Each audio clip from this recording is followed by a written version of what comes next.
Olá pessoal, eu sou o Ítalo Romano, professor de Direito Previdenciário do Se Joga no INSS.com.br. Nessa semana, do dia 24 de maio até o dia 31 de maio, a gente está aqui nos canais no YouTube, tanto no meu canal, Prof. Ítalo Romano, quanto também no canal do Se Joga no INSS, que no YouTube é Se Joga Vídeos. Nessa semana, do dia 24 de maio até o dia 31 de maio, a gente vai estar disponibilizando conteúdo todos os dias, a partir de hoje, dia 24, a partir das 19 horas, a gente disponibiliza conteúdo ali, professores do Se Joga no INSS, da equipe do Se Joga no INSS, disponibilizando ali mais ou menos meia hora de conteúdo, comentando questões inéditas ou de concursos anteriores. É uma ótima oportunidade para que assim você conheça um pouco da equipe do Se Joga no INSS, que cá para nós é a equipe mais assertiva, é a equipe que mais aprova historicamente nos concursos INSS. Então é isso, seja muito bem-vindo nos canais e não se esquece, se gostar da equipe, se gostar da forma de transmissão de conhecimento, vai lá no nosso site, que é esse aqui, não é? No Se Joga no INSS, para dar uma olhada nos nossos projetos. Até o dia 31 de maio, a gente não lançou nenhum tipo de curso completo para o INSS, porque a gente dá valor ao seu dinheiro. A gente não fica vendendo ilusões aqui. Ah, então bora lançar curso completo e tal, e enfim, e vender. Vai que não haja o concurso em 2022. Então a gente fez lançamento de projetinhos, pequenos projetos justamente para aquecer os motores, para fazer com que você tire ali a poeira dos materiais, se é o caso de você ter feito uma pausa nos seus estudos. Então é isso, acesse o site Se Joga no INSS, dá uma olhada nos projetos. Aqui, por exemplo, tem o Aquecendo os Motores 3.0, a gente começou com o Aquecendo os Motores 1.0, depois fomos para o Aquecendo os Motores 2.0 e por fim agora o Aquecendo os Motores 3.0. São projetos com um preço muito módico, justamente para que você assim comece a de novo realimentar o seu sonho de passar no concurso público e especificamente no concurso INSS. Então, a partir de hoje, dia 24, todos os dias, 19 horas, a gente estará disponibilizando aqui pelos canais do YouTube conteúdo e assim você vai nesse compasso de espera até o dia 31. O governo vai sinalizar se vai haver ou não novo concurso INSS em 2022. Em havendo, é nesse site aqui mesmo que você vai encontrar aquilo que tem de melhor em preparação para concurso INSS. A gente é bem assertivo nesse concurso, historicamente a gente aprova bastante, então a gente tem vários projetos assim para qualquer nível de estudo que você esteja, introdutório, médio, avançado. O fato é que a gente cerca aqui em todas as disciplinas todo o conteúdo para que você chegue assim voando baixo no concurso INSS. Então é isso, eu faço convite, mantenha-se aqui no canal do YouTube, tanto no meu canal, se inscreva, quanto também no canal do Se Joga Vídeos, Se Joga no INSS e depois, claro, acesse o site Se Joga no INSS. Forte abraço, boa aula e vamos juntos nessa caminhada.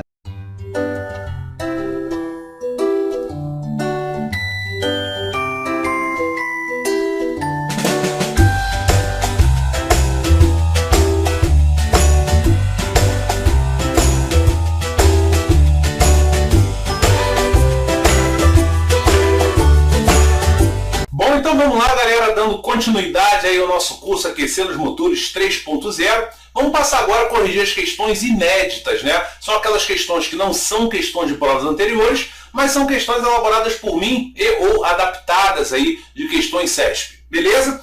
Então vamos lá. Sobre a estrutura e o controle da administração pública, julgue o item a seguir. Situação hipotética. João é presidente de uma autarquia federal e está sujeito ao dever de prestar contas, como todo gestor público. Assertiva. O julgamento das contas de João deve ser realizado pelo Congresso Nacional após parecer prévio do Tribunal de Contas da União. Então, na verdade, é aquela velha questão sobre o julgamento das contas do gestor público. A gente sabe que todo mundo que gere dinheiro público tem o dever de prestar contas, né? É a consequência imediata daquele que mexe com dinheiro público. E aí o artigo 71 da Constituição, quando ele traça as competências do Tribunal de Contas, ele fala sobre esse tema. Vamos lembrar? Vou sair da tela para poder esquematizar para você aqui e ficar melhor. Então, olha só, galera. Lá na Constituição Federal, no artigo 71, eu tenho que me concentrar no inciso 1 e no inciso 2. O inciso 1, ele fala em relação às contas do presidente da República. E aí, lembrando que esse artigo 71, ele fala aí sobre as competências do Tribunal de Contas da União. Então, em se tratando de União Federal, né, em âmbito federal, o chefe do executivo é o presidente. Mas se eu pensar no governador do estado, eu penso no TCE. Se eu pensar no prefeito, por exemplo, do Rio de Janeiro ou prefeito de São Paulo, eu penso no Tribunal de Contas do município do Rio de Janeiro, do município de São Paulo. Então vale aí aquela simetria quando eu falo dessas competências.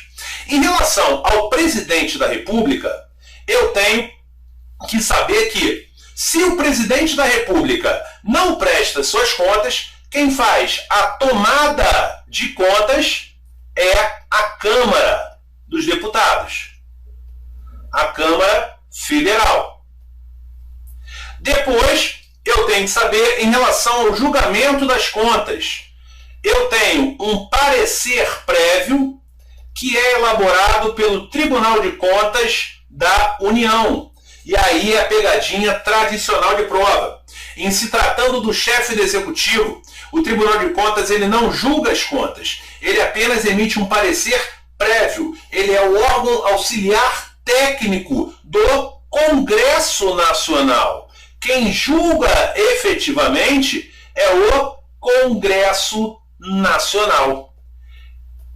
É por isso que a gente diz que o julgamento das contas do presidente da República é um julgamento político, tem natureza política.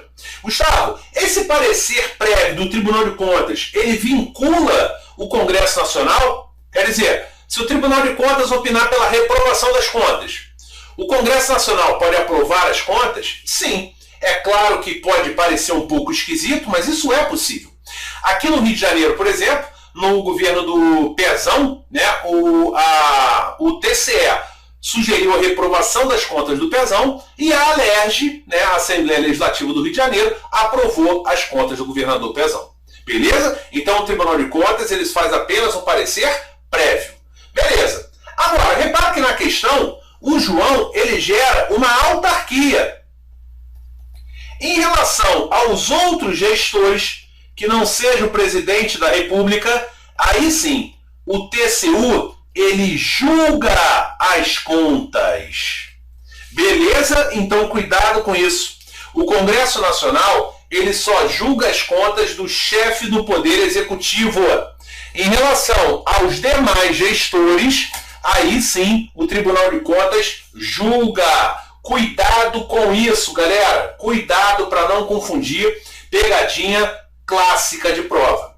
Então, voltando aí para o item, a gente tem que o item está falso. Porque ele fala que o julgamento das contas do João é feito pelo Congresso Nacional, após parecer prévio do Tribunal de Contas da União. Não. Na verdade, o TCU ele vai julgar as contas do João, presidente da autarquia federal.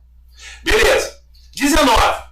A referida autarquia, descrita na situação hipotética acima, sujeita-se a controle finalístico, fruto do princípio da autotutela. Vamos lá para o nosso caderno de anotações novamente. A banca do CESP, ela adora fazer esse tipo de pegadinha, galera. Confundir o princípio da autotutela com o princípio da tutela. São coisas distintas, galera. Cuidado com isso. Quando eu falo em autotutela, é a autoproteção da administração. Isso tem a ver com aquela súmula 473 do Supremo Tribunal Federal, que fala sobre anulação de atos ilegais e sobre a revogação de atos inconvenientes, inoportunos. Então a autotutela é o poder que a administração tem de consertar os seus erros. anulando os atos ilegais e revogando os atos inconvenientes.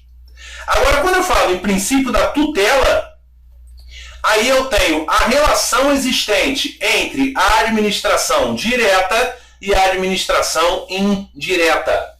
Eu posso falar, na hora da prova, em tutela, eu posso falar em supervisão ministerial,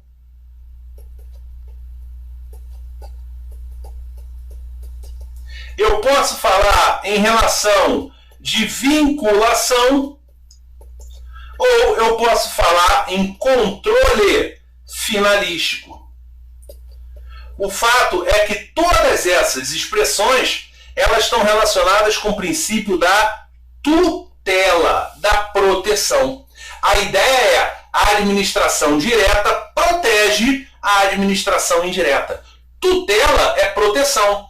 Tutela dos direitos humanos é a proteção dos direitos humanos. Beleza, galera? Então não confundam tutela com autotutela, com autoproteção. Beleza? Então, olhando aí o nosso item, né? Eu tenho que esse item 19, ele está falso. Não é autotutela, é tutela. Beleza? Pegadinha clássica do SESP. Item 20. Independentemente da atividade finalística da referida autarquia, podemos afirmar que a mesma sujeita-se à responsabilidade civil objetiva nos termos da Constituição Federal. Perfeito. Na verdade, essa questão ela se remete à ideia contida no artigo 37, parágrafo 6º. Lembra, galera? Já falamos sobre isso aqui no Aquecendo os Motores. A Constituição Federal, no artigo 37, parágrafo 6º, ela consagra a responsabilidade objetiva da administração pública sob a teoria do risco administrativo. E aí, quando a gente vai ler esse artigo 37, parágrafo 6º, ele fala que a responsabilidade objetiva é das pessoas jurídicas de direito público e das pessoas jurídicas de direito privado. A de direito público, independentemente da atividade. Qualquer que seja a atividade, pessoa jurídica de direito público tem responsabilidade objetiva num dano causado a terceiros. Agora, quando é de direito privado, a Constituição deixa claro que ela tem que ser prestadora de serviço público. Se por acaso eu tenho uma pessoa jurídica de direito privado, como uma autarquia, como uma empresa pública, como uma sociedade de economia mista, e ela não for prestadora de serviço público, se ela explorar a atividade econômica, a responsabilidade não vai ser objetiva, e sim subjetiva, de acordo com o nosso Código Civil. Beleza? Então a gente percebe aí que o nosso item 20, ele está realmente verdadeiro. Sobre as normas legais referentes ao servidor público federal, julgue os itens abaixo. Kleber é servidor público federal estável. Estável. Sendo assim, podemos afirmar que, certamente, foi aprovado previamente em concurso público. Galera, o grande X da questão é em relação a essa estabilidade. A pergunta é, o fato do Kleber ser estável necessariamente quer dizer que ele foi aprovado em concurso público? Vamos lembrar? Olha só, galera, vamos lá lembrar. Quando a gente fala de estabilidade, a gente tem que se remeter ao artigo 41 lá da Constituição Federal. Lá eu tenho os requisitos para a aquisição da estabilidade. Então, o artigo 41, ele fala sobre estabilidade. E ele já começa assim, ó. São estáveis após 3 anos de efetivo exercício. Então, ele já começa com o primeiro requisito, que é o lapso temporal. Eu só vou adquirir estabilidade após 3 anos de efetivo exercício. São estáveis após 3 anos de efetivo exercício os servidores ocupantes de cargo efetivo que tenham sido aprovados em concurso público. Obviamente, para ter cargo efetivo, o camarada tem que ser aprovado em concurso público. Essa é a regra, né, prevista na nossa Constituição Federal de 88. Além disso, a gente sabe que existe um quarto requisito, que é a aprovação em avaliação especial de desempenho. Ah, Gustavo, então o item está certo, né? Eu posso dizer que se o cara é um servidor público federal estável, então, obrigatoriamente, ele foi aprovado em concurso público, obrigatoriamente ele tem cargo efetivo. Galera, essa é a regra a partir de outubro de 88, mas nem sempre foi assim. E aí você tem que conhecer a regra prevista no ato das disposições constitucionais transitórias, lá no artigo 19, que é o que a gente chama de estabilidade extraordinária, que é a estabilidade que o camarada ganha sem ter feito concurso público. Aquela galera que entrou na Constituição até 5 anos anteriores a ela, ou seja, até 5 de outubro de 1983, quem já estava no serviço público até essa data ganhou a estabilidade, mesmo sem ter feito concurso público, mesmo sem ter sido aprovado em concurso público. Porque antes, concurso público não era a regra. Então eles estabeleceram um critério diferenciado para quem já estava no serviço público nessa época. E aí, se o cara não fez concurso público e ganhou a estabilidade, eu posso afirmar para vocês que é uma exceção à regra. Porque esse cara, ele não fez concurso público e ele não tem efetividade.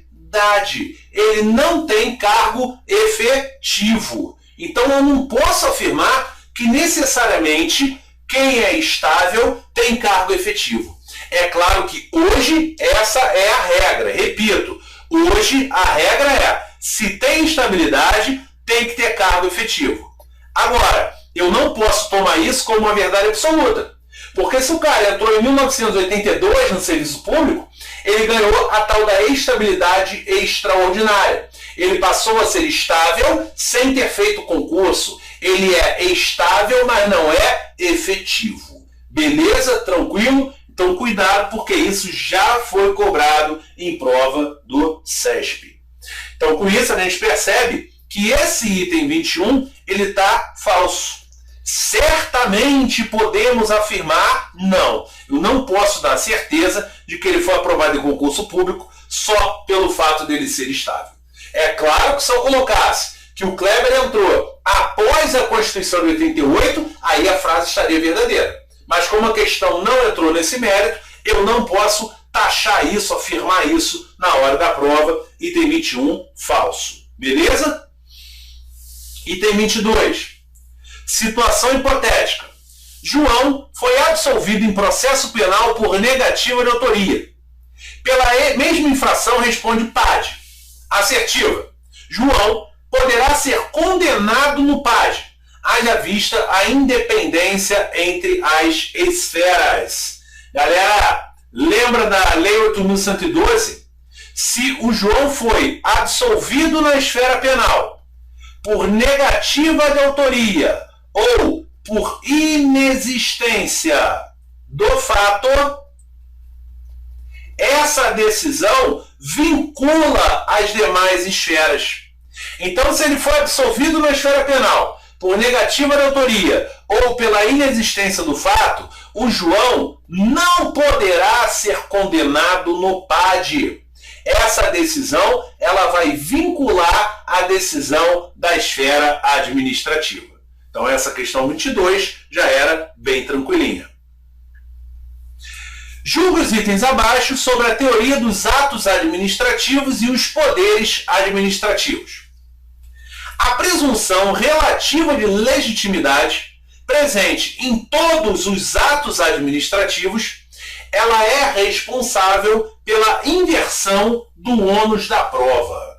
Então eu estou falando da presunção de legitimidade. Eu digo que ela é relativa, que ela está presente em todos os atos e ela é responsável pela inversão do ônus da prova. Vamos rascunhar isso, galera? Vamos lá para o cadeado. Olha só. A presunção de legitimidade, a primeira coisa que eu tenho que lembrar é que ela é um atributo do ato administrativo. É uma característica, é um atributo do ato administrativo. Essa presunção de legitimidade é uma presunção relativa realmente. Não é uma presunção absoluta, né? É uma presunção iure et de iure. Ou seja, galera, é uma presunção que admite prova em contrário. É uma presunção relativa de legitimidade. O que isso quer dizer? Presume-se que o ato é legítimo, que o ato foi praticado de acordo com a lei, de acordo com os princípios da administração pública. Mas cabe prova em contrário? Cabe. Se alguém comprovar a ilegitimidade desse ato administrativo, esse ato ele vai ser anulado pela administração. Então ele diz que ela é uma presunção relativa porque até prova em contrário, presume-se que o ato é legítimo, que o ato é legal. Então, consequentemente, eu tenho aí o que a doutrina fala, o que a doutrina chama de inversão do ônus da prova. Quando o administrador público ele pratica um ato administrativo, presume-se que esse ato é legal. E se você não concorda, cabe a você comprovar o contrário. É você que tem que comprovar a ilegitimidade do ato administrativo. Beleza? Tranquilo? Então, realmente, a presunção de legitimidade acarreta a inversão do ônus da prova. E mais, é o único atributo presente em todos os atos. Todos os atos administrativos, eles nascem com a presunção de serem legítimos, né? De serem legais, praticados de acordo com a lei. Beleza? Então, anota, guarda esse resuminho. Item 23, consequentemente, ele está verdadeiro. Situação hipotética. Brito aplicou a pena de advertência em seu inferior hierárquico dentro da estrutura da Polícia Federal. Assertiva. Trata-se de típica manifestação do poder disciplinar decorrente do poder hierárquico.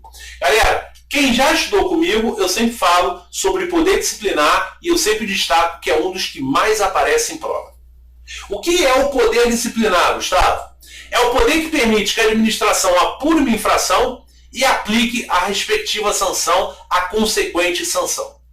Então é óbvio que quando eu falo de um servidor público que comete uma infração e o chefe abre o PAD e pune esse cara, quando ele abre o PAD, ele apura a infração. Quando ele aplica a pena, ele consolida o poder disciplinar. Então eu tenho um poder disciplinar interno, dentro da mesma estrutura. Vamos escrever. Olha só.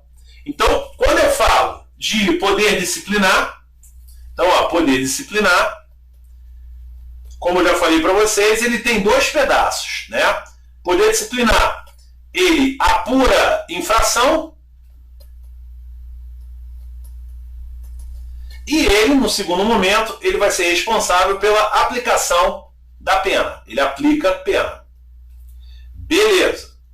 Só que cuidado, que existe o que a gente chama, né? Eu, pelo menos, gosto de falar assim, ó, de poder disciplinar interno, com efeitos internos, e poder disciplinar com efeitos externos. O interno tem como exemplo o servidor público que comete uma infração. Então o chefe apura a infração, aplica a pena a ele. E quando eu falo do poder disciplinar externo, eu tenho como exemplo uma contratada pela administração. Uma empresa de limpeza que atua lá no INSS, por exemplo, né?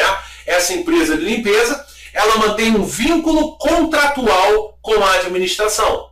Então ela também está sujeita ao poder disciplinar. O grande lance é, para estar sujeito ao poder disciplinar, tem que ter algum vínculo específico, alguma relação direta com a administração.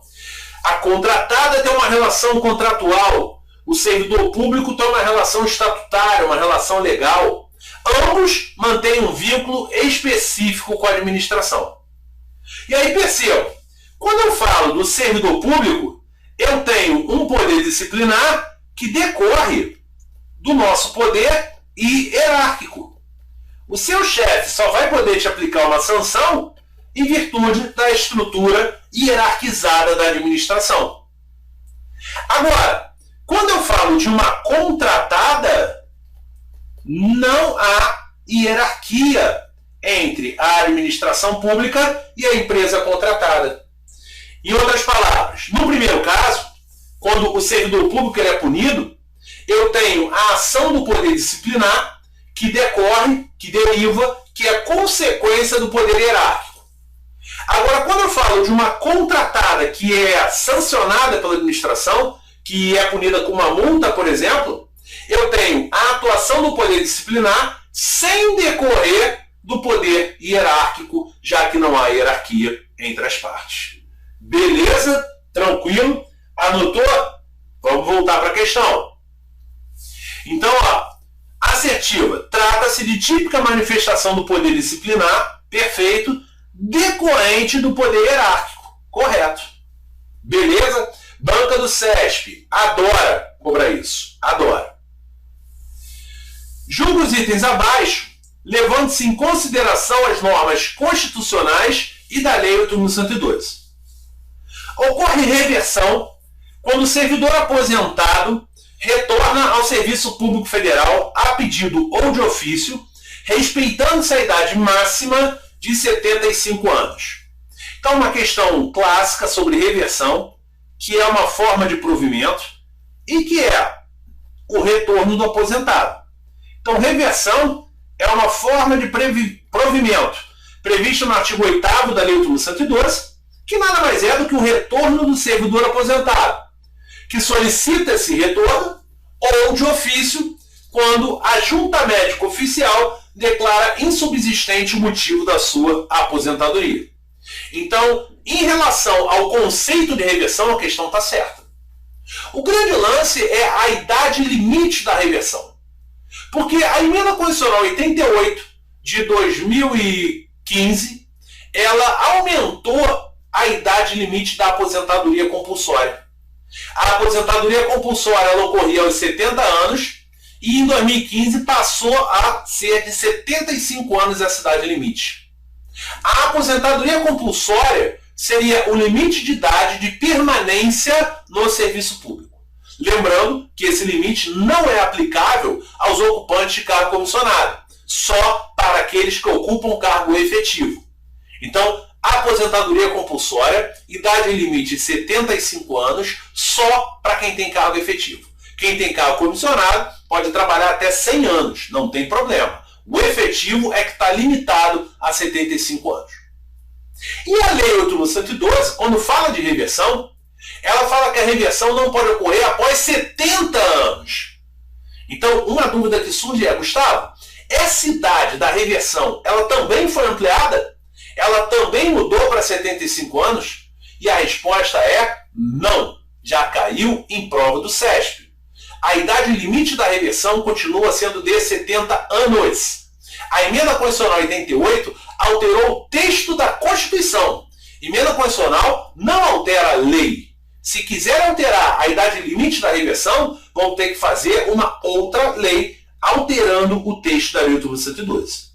Então, o limite máximo de idade para reversão são 70 anos. Beleza? Então, questão 25, ela está falsa. Vamos lá, adiante. Questão 26. O servidor nomeado terá o prazo de 30 dias para tomar posse diretamente ou através de procuração específica. Galera, só para lembrar, hein? Ó, nomeação é o caminho que você vai percorrer, ó. Passou no concurso do INSS, nomeação, depois posse e depois exercício. Servidor nomeado tem 30 dias improrrogáveis para tomar posse. Servidor empossado tem 15 dias improrrogáveis para entrar em exercício. Lembrando que essa posse ela pode ocorrer através de procuração específica. O servidor faz uma procuração para alguém tomar posse no seu lugar. Pode ser uma procuração genérica, Gustavo? Não. Ela tem que ser específica para posse. Ela só serve para posse do servidor. Essa posse depende de prévia inspeção médica e servidor nomeado que não toma posse, eu vou tornar sem efeito o ato de provimento, quer dizer, a nomeação, e o servidor empossado que não entra em exercício, ele vai ser exonerado de ofício. Esse passo a passo, esse caminho até você começar a trabalhar, você não pode esquecer. Então a questão ela fala do prazo de 30 dias, tá certo? E ela fala da procuração específica. O servidor pode tomar posse diretamente, ele mesmo, né? Ou através de alguém, por meio de uma procuração específica. Então o item 26, ele está verdadeiro. 27. A remuneração de um membro do poder obrigatoriamente deve ocorrer por meio de subsídio, sendo a mesma forma facultativa para os servidores organizados em carreira. Perfeito, galera? Onde é que você vai encontrar isso? Constituição Federal, lá no artigo 39, parágrafo 4º e parágrafo 8º. Galera, subsídio é aquela forma de remuneração paga em parcela única para evitar os famosos penduricários, que são comuns dentro do contexto de remuneração do serviço público. Então, o subsídio, a característica é que ele é pago em parcela única, vedado qualquer acréscimo, vedado qualquer penduricário. Beleza. Esse subsídio, de acordo com o artigo 39, parágrafo 4º, ele deve ser obrigatoriamente pago ao membro de poder, ao detentor de mandato eletivo, ao ministro de Estado, ao presidente da República, aos juízes, né? Eles recebem por subsídio porque são membros de poder. E esse mesmo formato de remuneração pode ser pago aos servidores organizados em carreira. Por exemplo, auditor da Receita Federal é remunerado por subsídio. Policial federal é remunerado por subsídio, porque a lei da carreira estabeleceu isso. Então, o artigo 39, parágrafo 4º, ele diz quem obrigatoriamente recebe por meio de subsídio. E o parágrafo 8º, servidores organizados em carreira, facultativamente, podem receber por subsídio. Então, o item 27 está verdadeiro. Beleza? Tranquilo? Item 28, já falamos. Compete ao Tribunal de Contas da União julgar anualmente as contas do presidente da República. Não é o TCU, é o Congresso Nacional. Contas do chefe do Executivo não são julgadas pelo Tribunal de Contas, mas sim pela Casa Legislativa. Isso é um exemplo de controle externo. É o Poder Legislativo controlando atos do Poder Executivo. Um poder sobre outro poder, controle externo. Beleza? Então, item 28, falso. 29, também já falamos, ó. O município do Rio de Janeiro, só que agora com outro enfoque, ó, puniu empresa contratada pelo descumprimento contratual. Assertivo. A situação narrada representa a manifestação típica do poder disciplinar, não decorrente do poder hierárquico. Verdadeiro, perfeito. Também é poder disciplinar, só que não tem hierarquia entre a empresa e o município. Perfeito. Beleza? Questão 30, galera, eu repeti. Né? É a questão lá, acho que a primeira questão, né? A gente fala do presidente da República que fala que é o Congresso Nacional que julga. Não tem parecer prévio. É o Tribunal de Contas da União que vai julgar as contas do presidente da autarquia. Aí o que eu fiz? Para a gente não perder a questão 30, eu botei a 31, mas ela não está no seu material, então copia. Bota aí item 31 e copia.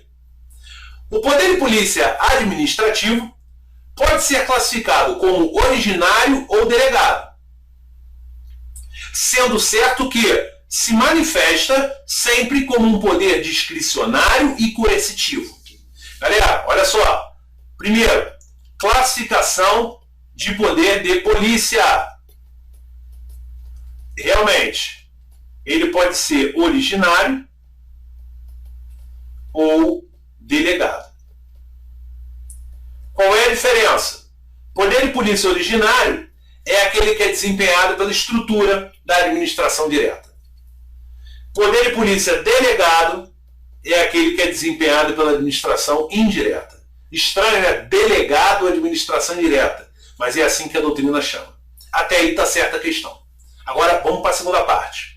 Sendo certo que se manifesta sempre como um poder discricionário e coercitivo. Galera, olha só.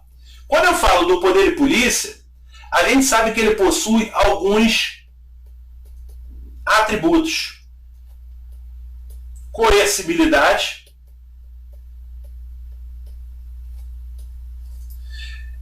discricionariedade e autoexecutoriedade. Cuidado, porque nem sempre essas características estão presentes. Elas são regra no exercício do poder de polícia. Quer ver? Poder de polícia é coercitivo. Beleza, como regra. Nem sempre. Por exemplo, quando você vai lá na Polícia Federal para tirar um passaporte, eu tenho poder de polícia. Alguém te obrigou a tirar o passaporte ou você está indo lá porque você quer? Porque você quer. Então não é coercitivo. Discricionário. Se você cumprir todos os requisitos para fazer uma determinada obra, a prefeitura tem que te dar o alvará da obra. Não é uma faculdade, não é uma liberdade, é uma obrigação. Então, nem sempre o poder de polícia ele é discricionário. Em regra, ele é discricionário, mas às vezes ele se apresenta de forma vinculada. Da mesma forma que a cobrança de uma multa aplicada no exercício do poder de polícia não é autoexecutória. Para cobrar essa multa da empresa, eu tenho que entrar no poder judiciário.